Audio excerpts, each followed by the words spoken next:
Harnojoyo, Wali Kota Palembang, laksanakan kegiatan gotong royong bersama jajaran Pemkot Palembang dan masyarakat dalam rangka HUT Satuan Polisi Pamong Praja ke-67 dan Satuan Perlindungan Masyarakat ke-55 di kawasan Jalan Semangka 4, RT 35, Kelurahan 30 Ilir, Palembang.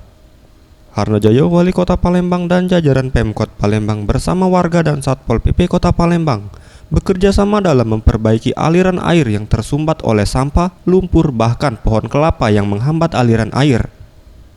Ditemui di sela kegiatan, Harnojoyo menyampaikan, pada gotong royong kali ini masyarakat dan Pemkot menemukan kembali drainase air yang sempat hilang dan melakukan normalisasi saluran air yang tersumbat.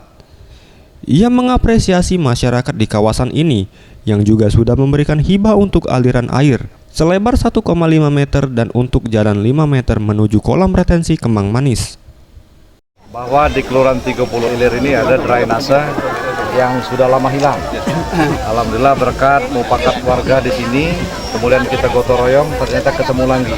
Ya, itu masyarakat sudah mensupport memberikan hibah 1,5 meter dan jalan 5 meter untuk menuju ke kolam retensi Kemang Manis. Ia berharap dengan adanya sumbangsi masyarakat dalam kegiatan ini dapat menjadikan genangan air yang kerap kali melanda kawasan ini ketika hujan turun dapat ditanggulangi dan minimal dapat cepat surut. Ia juga meminta kepada masyarakat untuk menjaga lingkungan meski Pemkot Palembang tidak melakukan pemantauan. Anugrah Santi Pratama, Sriwijaya TV.